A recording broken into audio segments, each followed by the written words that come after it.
ప్రేమ లేదా దేవుని యొక్క కృప, దేవుని యొక్క క్షమాపణ మనలో మార్పును సంభవింపచేస్తుంది. ఈనాటి 3 పఠనాలు కూడా ఇదే సారాంశాన్ని అందిస్తూ ఉన్నాయి. God's mercy transforms our lives. మన యొక్క జీవితం అనేటువంటిది ట్రాన్స్ఫార్మ్ కావాలి, లేదా మన యొక్క జీవితంలో మార్పు అనేటువంటిది తప్పనిసరిగా సంభవించి తీరాలి. ఆ మార్పు మనందరికీ కూడా ఎంతగానో అవసరం. పూర్వ నిబంధనలో చూసుకున్నట్టయితే అప్పుడు జరిగినటువంటి అనేకమైనటువంటి అద్భుత కార్యాలను ఇప్పుడు జరుగుతున్నటువంటి అద్భుత కార్యాలతో పోల్చి చూసుకున్నట్లయితే చాలా ఎక్కువగాను మనసుకు లేదా ఊహకు అందని విధంగానూ దేవుని యొక్క కార్యాలు చోటు చేసుకుంటూ ఉంటాయి. పూర్వ నిబంధనలో మనం చదివినటువంటి అనేక అంశాలు దేవుని యొక్క గొప్పతనాన్ని, దేవుడు చేసినటువంటి గొప్ప గొప్ప కార్యాలను మనకు తెలియపరుస్తూ ఉన్నాయి. ఈ రోజు కూడా, ఈనాడు కూడా అనేకమైనటువంటి అద్భుత కార్యాలు మన యందు నెరవేరుస్తున్నారో మనకు చాలా సుస్పష్టం అవుతూ ఉన్నది.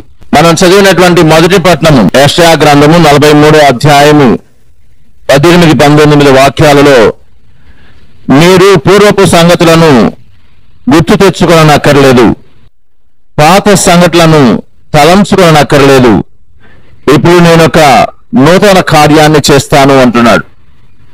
మన యొక్క జీవితంలో కూడా ఆ ప్రభువు నూతన కార్యాలు చేస్తానని చెప్పేసి వాగ్దానం చేస్తూ ఉన్నాడు ఆ యొక్క వాక్యం ద్వారా. అనేక విధాలుగా ఆ ప్రభువు మనలో మన యందు నూతన కార్యాలు చేస్తాడట. మన యొక్క నూతన కార్యాలు మన యొక్క జీవితంలో జరిపించుకోవడానికి లేదా నెరవేర్చుకోవడానికి మన యొక్క జీవితాలను ప్రభువుకి తదనుగుణంగా వ్యవహరించేటట్లు చేసుకోవాలి అని ఈనాటి మొదటి పట్టణం మనందరికీ కూడా పిలుపునిస్తూనే ఉన్నది. మరి సువిశేష పట్టణంలో చూసినట్లయితే ఆ క్రొత్తదనం అనేటువంటిది ఏ విధంగా ఇవ్వబడుతుంది అన్నటువంటి విషయాన్ని తెలియజేస్తూ ఉన్నాను. ప్రభు ఎందుకు వచ్చాడు ఇక్కడికి? మనలందరినీ కూడా రక్షించడానికి వచ్చాడు.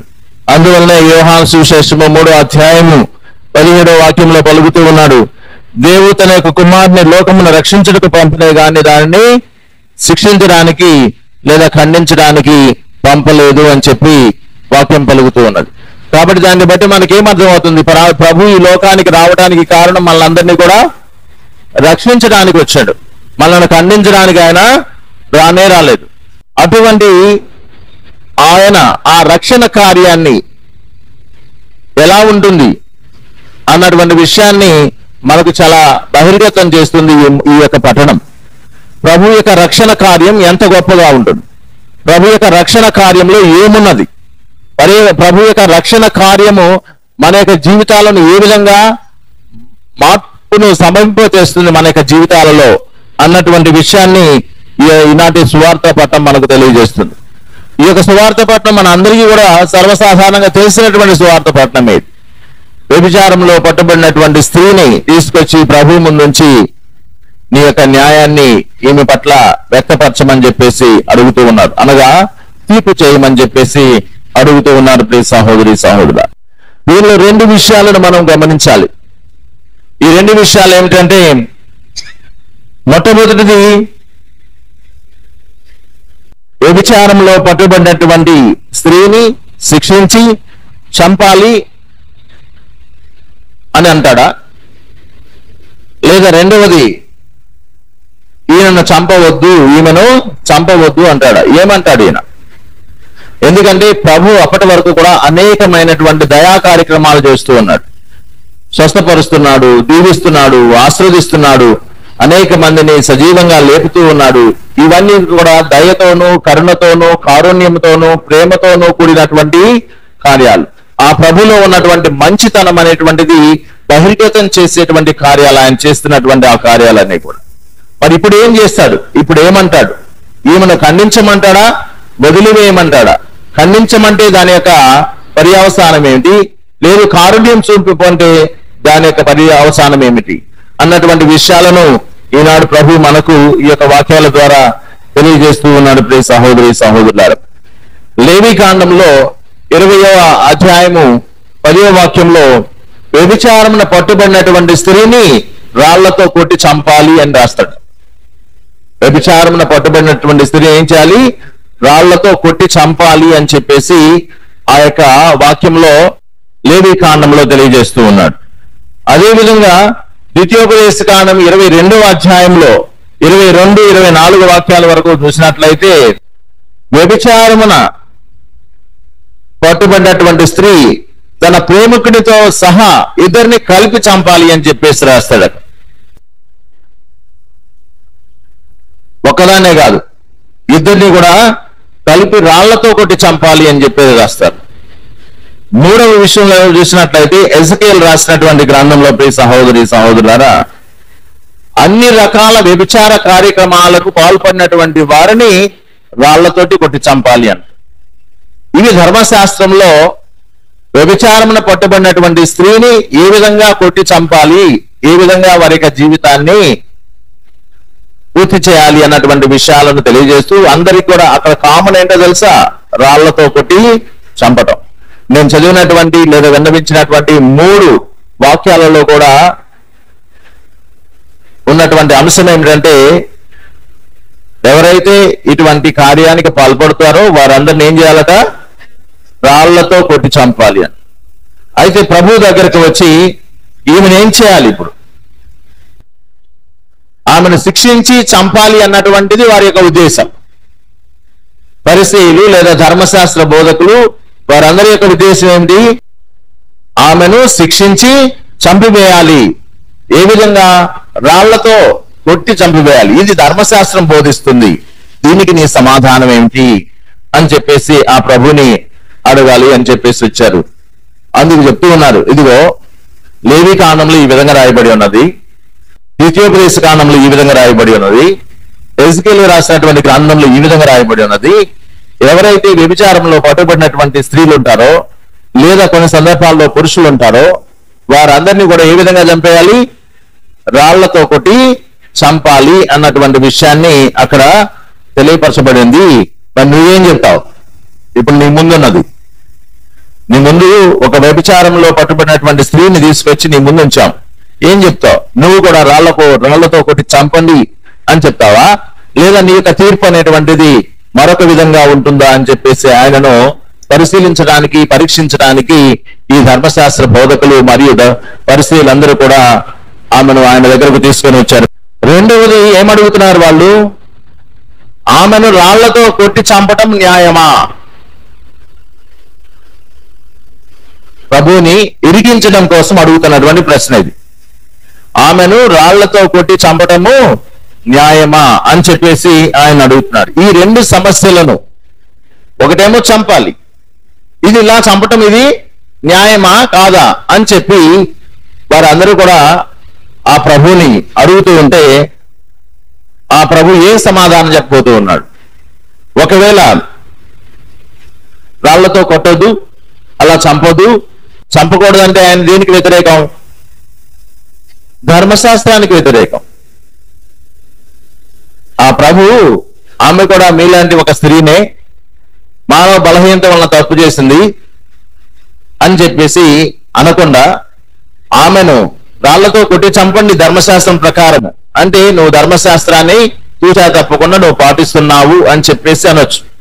ఇంకా రెండో దానికి ఆయనలో స్థానం అనేటువంటిది లేదు. ఆయన చూపిస్తున్నటువంటి కరుణ, జాలి, దయ ఇవన్నీ కూడా అబద్ధం అని చెప్పి చెప్పాలనుకుంటున్నాను. రాళ్లతో కొట్టండి అన్నాడు అనుకోండి, ఆయనలో కారుణ్యం అనేటువంటిది లేదు.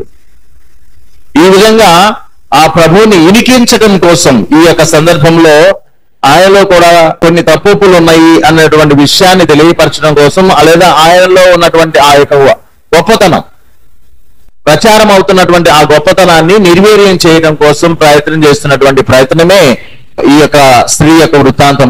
ప్రభువు చేసినటువంటి గొప్ప కార్యాలు వీటిలో కూడా, ఇవన్నీ కూడా వీటిలో కారుణ్యం గాని దయా గాని ఇవేమి కూడా లేవు అని చెప్పేసి నిరూపించాలని ప్రయత్నం చేస్తున్నారు వీళ్ళు. ఏదో విధంగా ఈయన పరీక్షించి ఈయనలో లోపం ఉన్నది అని చెప్పేసి నలుగురికి తెలియపరిచి ఆయన చేస్తున్నటువంటి బృహత్ కార్యాలను అన్నింటినీ కూడా నిర్వీర్యం చేయడం కోసం చేస్తున్నటువంటి ప్రయత్నము ఈ వృత్తాంతం అంతా కూడా సహోదరి సహోదరు. అయితే ప్రభు ఏం చేస్తాడు? రాళ్లతో కొట్టి చంపమంటాడా? లేదు కదా, కొట్టనని అన్నాడు కదా. అలా అనకుండా ఆయన ఓన్లీ కూర్చొని ఏదేదో రాస్తూ ఉన్నాడు. తెలియగలవాడు, మహాజ్ఞాని కదా, కూర్చొని ఆయన ఏం చేస్తున్నాడు, చక్కగా రాస్తూ ఉన్నాడు. వారికి అర్థం కాలేదు కొన్ని క్షణాలు ఈయన ఏం చేస్తున్నటువంటి. ఆయన ఏం చేస్తున్నాడు తెలుసా, మనస్సాక్షికి సవాల్ చేస్తున్నాడు. నీ మనస్సాక్షిని సవాల్ చేస్తున్నాడు. ప్రతి ఒక్కరికి కూడా ఒక మనస్సాక్షి అనేటువంటి ఉంటుంది కదా, మనందరికీ కూడా మనస్సాక్షి ఉంది కదా. ఆ మనస్సాక్షిని ఆ ప్రభువు ఈ వృత్తాంతం ద్వారా సవాల్ చేస్తున్నాడు. అక్కడే నీ యొక్క మనస్సాక్షిని ప్రశ్నించుకోమంటున్నాడు. నువ్వు నిందలేస్తావో అపనిందలేస్తావో ఉట్టిగా అసలు నీకు అవసరం లేదు, కానీ ఎదుటి వాళ్ళ మీద ఏదో ఒకటే ఇతరులు చెప్పుకుంటూ ఉంటావు. ఇటువంటి వ్యవహారం అన్నాడు. అనవసరంగా నీకు ఇంత ఆదాయం కూడా రాదు, దానివల్ల ఇసుమంత ఆదాయం కూడా నీకు రాదు. కానీ నువ్వు నిందేస్తావా లేవా? ఏ విధంగా అయితే ఈ యొక్క ధర్మశాస్త్ర బోధకులు వచ్చేసి రాళ్ళు తీసుకొని మరీ వచ్చి ఆమెను వెంటబడుతూ ఈయన రాళ్లతో కొట్టి చంపండి, మేమందరం కూడా మంచోళ్ళమే, మాలో ఏ లోపం లేదు, మేమందరం కూడా పవిత్రులమే, చేసిందల్లా తప్పల్లా ఈ స్త్రీ చేసింది, కాబట్టి ఈమెను ఏం చేయాలి, రాళ్లతో కొట్టి చంపాలి. మరి మిగిలిన వీళ్ళందరి పరిస్థితి ఏంటి అంటే వీళ్ళ మనస్సాక్షిని ప్రశ్నిస్తున్నాడు ప్రభు. నీ మనస్సాక్షికి వదిలేస్తూ ఉన్నాడు అని అంటూ, మీలో ఎవరైతే పాపం చేయలేదో వారు మొట్టమొదటిగా మీద రాయనివ్వండి అంటున్నాడు. ఎంత తెలియగలిగినటువంటి ప్రశ్న అది. సవాల్ చేస్తున్నాడు, నీ మనస్సాక్షిని సవాల్ చేస్తున్నాడు. ఒకసారి ఆలోచించుకో, నీలో తప్పిదం ఉన్నదా, నీలో పవిత్రత ఉన్నదా, నీవు నిజంగా నిష్కల్మషుడువా, నీలో ఏ విధమైనటువంటి దోషం లేకుండా ఉన్నావా నువ్వు? ఒకసారి ఆలోచించుకో. ఇక్కడ ఉన్నటువంటి మనం అందరం కూడా ఆలోచించుకోవాల్సింది అదే. అందరం కూడా ఆలోచించుకోవాల్సింది అదే. లేచినప్పటి నుంచి పండుకునేంత వరకు ఎన్ని విధాలుగా మాటల ద్వారానో చేతల ద్వారానో ఎంతమందిని ఏ విధంగా అంటూ ఉంటామో ఒకసారి ఆలోచించాను. నీకు అవసరం లేనటువంటి వాటి మీద నువ్వు తీర్పు చెప్తూనే ఉంటావు. మనమందరం కూడా తరచుగా మనకు అవసరం లేదు, అది మన పని కాదు, మనకు కాస్త ఇసంత ఆదాయం కూడా రాదు, అయినప్పటికీ కూడా మనం ఏం చేయటం ప్రారంభిస్తాం, తీర్పు చేయడానికి ముందుకు వస్తూ ఉంటాం. మరి ఇక్కడ ఈ ఉన్నటువంటి సమావేశమైనటువంటి అందరిలో కూడా తీర్పు చెప్పగలిగే అర్హత ఎవరికి ఉన్నది? ప్రభు అయినటువంటి క్రీస్తునాథునికి ఒక్కడికే ఉన్నది. ఆయన అన్నది ఏంటి, ఏం ప్రశ్న వేస్తున్నాడు? మీలో పాపము చేయనటువంటి వాడు ఎవడో మొట్టమొదటి రాయనివ్వండి అంటున్నాడు. అనగా పాపం చేసినటువంటి ప్రతి ఒక్కరు కూడా మనస్సాక్షిని ప్రశ్నించాల్సిందే. అనగా ఇక్కడ ఉన్నటువంటి మనం అందరము కూడా మన యొక్క మనస్సాక్షిని ప్రశ్నించుకోవాల్సిందే. నేను తరచుగా చెప్తూ ఉంటాం కదా, మన యొక్క జడ్జిమెంట్ చాలా చాలా గొప్పగా ఉంటాయండి. కొంతమంది మన జడ్జిమెంట్స్ కి సుప్రీంకోర్టు జడ్జెస్ కూడా సరిపోరు, అంత గొప్పగా జడ్జిమెంట్స్ చేస్తూ ఉంటాం. ప్రభు ఇక్కడ పాపము చేయనటువంటి వాడు మొట్టమొదటి రాయి వేయమంటున్నాడు. పాపం చేయనటువంటి వాడు ఎవడక్కడ? ప్రభు అయినటువంటి క్రీస్తునాథుడు ఒక్కడే. ఆయనకొక్కడికే అధికారం ఉన్నది. ఏం అధికారం ఉన్నది? నిన్ను రక్షించటమా లేదా నిన్ను శిక్షించటమా? నిన్ను శిక్షించటమా ధర్మశాస్త్రం ప్రకారము, లేదా ఆయనలో ఉన్నటువంటి కారుణ్యమును బట్టి నిన్ను రక్షించటమా? ఆ రక్షణ లేదా శిక్షణ అనేటువంటిది ఇవ్వగలిగినటువంటి వాడు ఆయన ఒక్కడే. కారణం ఏమిటంటే ఆయన ఏ పాపము చేయలేదు కాబట్టి, లేనివాడు కాబట్టి. పాపం చేసినటువంటి వాడు ఎవడో, చేయనటువంటి వాడు ఎవడో మొట్టమొదటి రాయరు అంటూ ఏం చెప్తున్నాడంటే, ఇక్కడ పాపం చేయనటువంటి వాడిని నేను ఒక్కడినే. శిక్షించాలన్నా రక్షించాలన్నా అది నా పని అయి ఉన్నది, అది మీ పని కాదు, మీ పని కాదు అని చెప్తూ ఆమెను అడుగుతూ ఉన్నాడు. అమ్మా ఎవరైనా నీ మీద రాయి రుబ్బారా అంటే ఎవరూ లేరు. ఆయన తలెత్తేసరికి ఎవడూ లేడు అక్కడ. అందరూ మనస్సాక్షిని ప్రశ్నించుకున్నారు కాబట్టి ఎవడు లేడు. ప్రశ్నించుకోకపోతే కొంతమంది ఉంటారు. మనస్సాక్షిని అందరూ ప్రశ్నించుకున్నారు. నేను తప్పు చేశానా లేదా, నేను తప్పు చేశానా లేదా అని చెప్పేసి పెద్దల నుంచి చిన్నల వరకు కూడా ప్రతి ఒక్కరు కూడా అక్కడ ఏం చేశారు, ప్రశ్నించుకున్నారు మనస్సాక్షిని. ఆ మనస్సాక్షిని ప్రశ్నించుకున్నప్పుడు వాళ్ళందరికీ అర్థమైంది ఏంది, నాలో కూడా తప్పిదము ఉన్నది అని చెప్పేసి నిర్ధారణకు వచ్చారు. కాబట్టి ఆ రాళ్ళు అక్కడ వదిలేసి వారి దారిని వారు వెళ్ళారు. కాబట్టి అక్కడ ఉన్నది ఇద్దరే, ఒకరు దయనీయమైనటువంటి స్త్రీ, దయగలిగినటువంటి ప్రభు. వారిద్దరే ఉన్నారు. దయనీయమైనటువంటి స్త్రీ ఉన్నది, దయగలిగినటువంటి ప్రభు ఉన్నాడు. ఆ ప్రభువుకు ఉన్నటువంటి రెండు అవకాశాలు, శిక్షించటము లేదా రక్షించటం. ఆయన వచ్చింది ఎందుకని చెప్తున్నది వాక్యము? ఆయన వచ్చింది ఎందుకు? రక్షించడానికి. నేను ఖండించడానికి రాలేదు, నేను వచ్చింది నిన్ను రక్షించడానికి వచ్చాను, నిన్ను ఖండించడానికి రాలేదు నేను. మరి వచ్చినటువంటి కార్యము రక్షించడం కాబట్టి ఆమెను ఏం చేయబోతున్నాడు? ఆ ప్రభు రక్షిస్తున్నాడు. ఆ రక్షిస్తున్నాడు కాబట్టి ఆమెకి ఒక ఆజ్ఞ ఇస్తున్నాడు, ఇక పాపము చేయకము అంటున్నాడు. ఆమెను పుణ్యాత్మురాలుగా ఏమి ప్రకటించలేదు ఆయన. అలా అనుకున్నారు. ఆమెను పుణ్యాత్మురాలుగా ఏమి ప్రకటించలే. అమ్మా నీలో ఏ పాపము లేదని ఆయన అన్నాడా? లేదు. అక్కడ పాపము లేనటువంటి వాడు ఒక్కడే, అది ప్రభు అయినటువంటి క్రీస్తు. ఆమె చేసినటువంటి ఆ తప్పిదాన్ని మన్నించి ఆమెకు ఒక నూతన జీవితాన్ని, కొత్త జీవితాన్ని కలుగు చేస్తూ ఉన్నాడు. అదేవిధంగా మనము ఏదైనా పాపం చేసినప్పుడు మన ముందు కూడా ఉన్నటువంటి రెండు ఆప్షన్స్ ఏంటంటే, మన ప్రభు, మనం. నువ్వు నీ ప్రభు, నువ్వు నీ ప్రభు.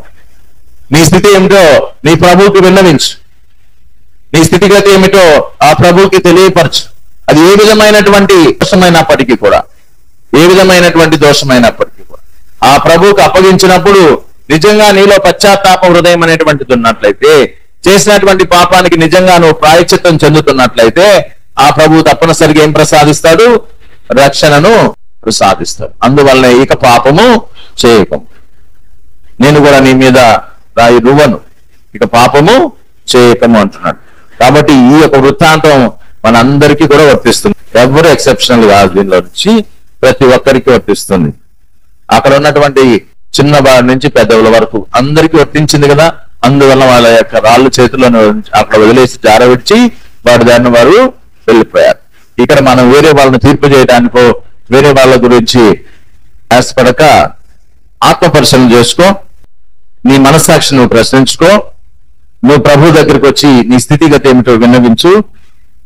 నీ స్థితి నుంచి నీలో ఒక నూతనత్వాన్ని నెలకొల్పడానికి ఆ ప్రభుకి అవకాశం ఇవ్వు.